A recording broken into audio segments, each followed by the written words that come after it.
52वां सर्ग। जप करने वालों में श्रेष्ठ वशिष्ठ का दर्शन करके महाबली वीर विश्वामित्र बड़े प्रसन्न हुए और विनय पूर्वक उन्होंने उनके चरणों में प्रणाम किया। तब महात्मा वशिष्ठ ने कहा, राजन, तुम्हारा स्वागत है।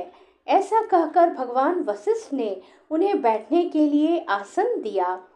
जब बुद्धिमान विश्वामित्र आसन पर विराजमान हुए, तब मुनिवर वशिष्ठ ने उन्हें विधि पूर्वक फल मूल का उपहार अर्पित किया। वशिष्ठ जी से वह आतिथ्य सत्कार ग्रहण करके राज शिरोमणि महातेजस्वी विश्वामित्र ने उनके तप, अग्निहोत्र, शिष्य वर्ग और लता वृक्ष आदि का कुशल समाचार पूछा। फिर वशिष्ठ जी ने उन नृप श्रेष्ठ से सबके सकुशल होने की बात बताई। फिर जप करने वालों में श्रेष्ठ ब्रह्म कुमार महातपस्वी वशिष्ठ ने वहां सुखपूर्वक बैठे हुए राजा विश्वामित्र से इस प्रकार पूछा, राजन, तुम सकुशल तो हो ना? धर्मात्मा नरेश, क्या तुम धर्म पूर्वक प्रजा को प्रसन्न रखते हुए राजोचित रीति नीति से प्रजा वर्ग का पालन करते हो? शत्रुसूदन, क्या तुमने अपने भृत्यों का अच्छी तरह भरण पोषण किया है? क्या वे तुम्हारी आज्ञा के अधीन रहते हैं? क्या तुमने समस्त शत्रुओं पर विजय पा ली है? शत्रुओं को संताप देने वाले पुरुष सिंह निष्पाप नरेश, क्या तुम्हारी सेना, कोश, मित्रवर्ग तथा पुत्र पौत्र आदि सब सकुशल हैं? तब महातेजस्वी राजा विश्वामित्र ने विनयशील महर्षि वशिष्ठ को उत्तर दिया, हाँ भगवान, मेरे यहाँ सर्वत्र कुशल हैं। तत्पश्चात वे दोनों धर्मात्मा पुरुष बड़ी प्रसन्नता के साथ बहुत देर तक परस्पर वार्तालाप करते रहे। उस समय एका दूसरे के साथ बड़ा प्रेम हो गया।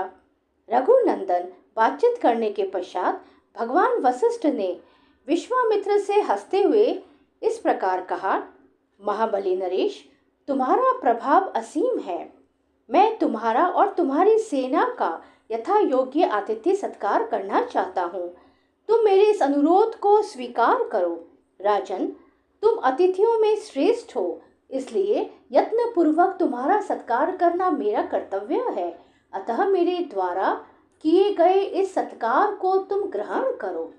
वशिष्ठ के ऐसा कहने पर महाबुद्धिमान राजा विश्वामित्र ने कहा, मुने, आपके सत्कार पूर्ण वचनों से ही मेरा पूर्ण सत्कार हो गया। भगवान, आपके आश्रम पर जो विद्यमान है, उन फल मूल पाद और आचमनीय आदि वस्तुओं से मेरा भली भांति आदर सत्कार हुआ है। सबसे बढ़कर जो आपका दर्शन हुआ, इसी से मेरी पूजा हो गई। महाज्ञानी महर्षि, आप सर्वथा मेरे पूजनीय हैं, तो भी आपने मेरा भली भांति पूजन किया। आपको नमस्कार है। अब मैं यहाँ से जाऊंगा। आप मैत्रीपूर्ण दृष्टि से मेरी ओर देखिए। ऐसा कहते हुए राजा विश्वामित्र से उदार चेता धर्मात्मा वशिष्ठ ने निमंत्रण स्वीकार करने के लिए बारंबार आग्रह किया। तब गादी नंदन विश्वामित्र ने उन्हें उत्तर देते हुए कहा, बहुत अच्छा, मुझे आपकी आज्ञा स्वीकार है। मुनि प्रवर, आप मेरे पूज्य हैं।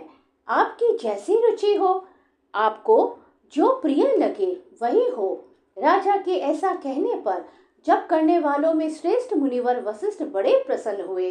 उन्होंने अपनी उस चित्तकबरी होम धेनु को बुलाया, जिसके पाप अथवा मैल धुल गए थे। वह कामधेनु थी। उसे बुलाकर ऋषि ने कहा, शबले, शीघ्र आओ आओ और मेरी यह बात सुनो। मैंने सेना सहित इन राष्ट्रीय का महाराजाओं के योग्य उत्तम भोजन आदि के द्वारा आतिथ्य सत्कार करने का निश्चय किया है। तुम मेरे उस मनोरथ को सफल करो। षड्रस भोजनों में से जिसको जो जो पसंद हो, उसके लिए वह सब प्रस्तुत कर दो। दिव्य कामधेनु, आज मेरे कहने से इन अतिथियों के लिए अभिष्ट वस्तुओं की वर्षा करो। शबले, सरस पदार्थ, अन्न, पान, लेह, चटनी आदि और चोष्य चूसने की वस्तु से युक्त भांति भांति के अन्नों की ढेरी लगा दो। सभी आवश्यक वस्तुओं की सृष्टि कर दो। शीघ्रता करो, विलंब न होने पावे। इस प्रकार श्री वाल्मीकि निर्मित आर्ष रामायण आदि काव्य के बालकांड में 52वां सर्ग पूरा हुआ।